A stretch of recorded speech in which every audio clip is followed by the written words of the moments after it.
Ever since I first stepped through the door behind me as Prime Minister, I have striven to make the United Kingdom a country that works not just for a privileged few, but for everyone, and to honour the result of the EU referendum.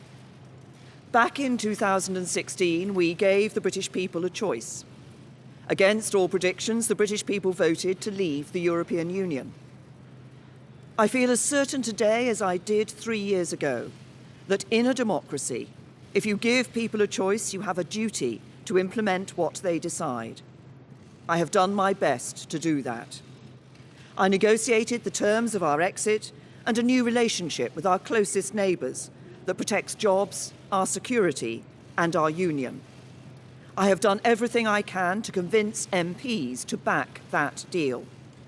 Sadly, I have not been able to do so. I tried 3 times. I believe it was right to persevere, even when the odds against success seemed high.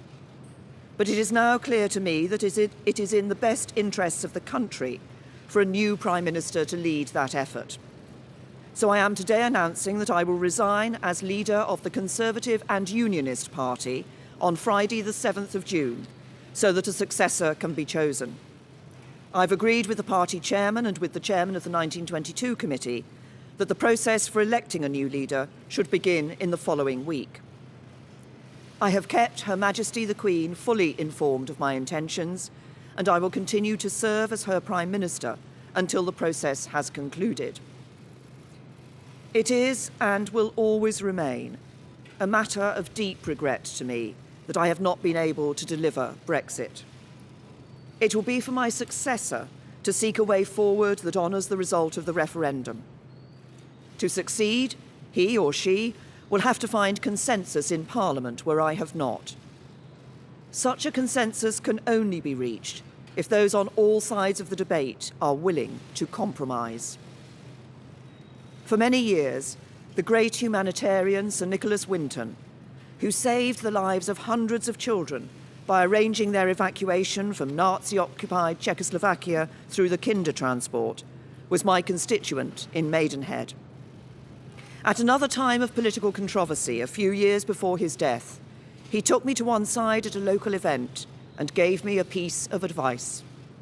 He said, "Never forget that compromise is not a dirty word. Life depends on compromise." He was right. As we strive to find the compromises we need in our politics, whether to deliver Brexit or to restore devolved government in Northern Ireland, we must remember what brought us here. Because the referendum was not just a call to leave the EU, but for profound change in our country. A call to make the United Kingdom a country that truly works for everyone. I'm proud of the progress we have made over the last 3 years. We have completed the work that David Cameron and George Osborne started. The deficit is almost eliminated. Our national debt is falling and we are bringing an end to austerity. My focus has been on ensuring that the good jobs of the future will be created in communities across the whole country, not just in London and the South East, through our modern industrial strategy. We have helped more people than ever enjoy the security of a job. We are building more homes and helping first-time buyers onto the housing ladder, so young people can enjoy the opportunities their parents did. And we are protecting the environment, eliminating plastic waste, tackling climate change, and improving air quality. This is what a decent, moderate, and patriotic Conservative government, on the common ground of British politics, can achieve, even as we tackle the biggest peacetime challenge any government has faced. I know that the Conservative Party can renew itself in the years ahead, that we can deliver Brexit and serve the British people with policies inspired by our values.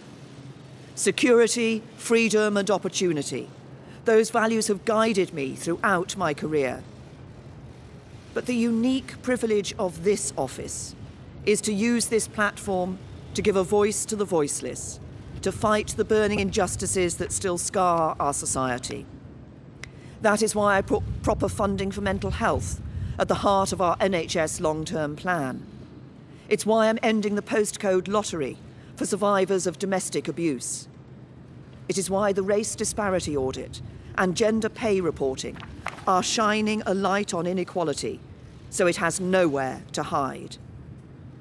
And it is why I set up the independent public inquiry into the tragedy at Grenfell Tower, to search for the truth, so nothing like it can ever happen again, and so the people who lost their lives that night are never forgotten.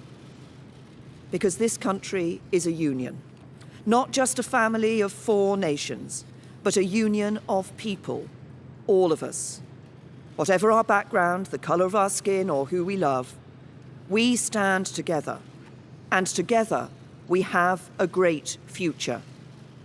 Our politics may be under strain, but there is so much that is good about this country, so much to be proud of, so much to be optimistic about. I will shortly leave the job that it has been the honour of my life to hold. The second female Prime Minister, but certainly not the last. I do so with no ill will, but with enormous and enduring gratitude to have had the opportunity to serve the country I love.